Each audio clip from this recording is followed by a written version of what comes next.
Depression suicide அட்டம் பண்ணுறாங்கன்னா அவங்களால எதையும் ஹேண்டில் பண்ண முடியல, ஃபேஸ் பண்ணுறதுக்கு ரெடியாக இல்லை. பட் எல்லாத்துக்கும் ரெடியாக இருக்காங்க, லைஃப்பை ஃபேஸ் பண்ணுறதுக்கு ரெடியாக இல்லை. ஹாப்பியாக இல்லைன்னு சொல்ல முடியாது. நம்ம அவங்களுக்கு அதுக்கேற்ற மாதிரி ஒரு டைவர்ஷனை நம்ம க்ரியேட் பண்ணல. நம்ம ஆஸ் அ பேரண்ட்டும் நம்மளும் வந்து டிவைஸே கையில் கொடுத்துட்டோம். ஸோ அவங்கள நம்ம ப்ராப்பராக வந்து டைவர்ட் பண்ணியிருந்தால் அவங்களும் ஹாப்பியாக இருந்திருப்பாங்க.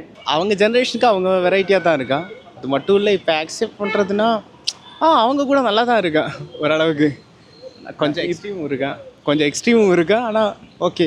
நாங்கள் வந்து 2015 மேலே தான் வந்து ஆண்ட்ராய்டு மொபைல்ஸ் நாங்கள் யூஸ் பண்ண ஆரம்பித்தோம். ஸோ இப்போ இருக்கிறவங்கலாம் வந்து சீக்கிரமாகவே வந்து ஆண்ட்ராய்டு மொபைல் யூஸ் பண்ண ஆரம்பிச்சிடுறாங்க. ஸோ அதனால் டிப்ரெஷன் ஸ்டேஜ் ரொம்ப அதிகமாக போயிட்டுருக்காங்க. சீக்கிரமாக வந்து லவ் பண்ணுறாங்க, அதுக்கப்புறம் அது செட் ஆகலை, பிரேக்கப் ஆகிடுச்சு அப்படின்றனால நிறையா வந்து தேவையில்லாத ட்ரக்ஸ் அந்த மாதிரிலாம் யூஸ் பண்ணிகிட்ருக்காங்க. ஸோ அதனால் டிப்ரெஷன் கொஞ்சம் அதிகமாக தான் இருக்குது. அதெல்லாம் வந்து தவிர்க்கணுன்னா வந்து நிறையா சோஷியல் மீடியாஸ் யூஸ் பண்ணுறதை கொஞ்சம் குறைச்சிக்கணும்னு நானே நினைக்கிறேன்.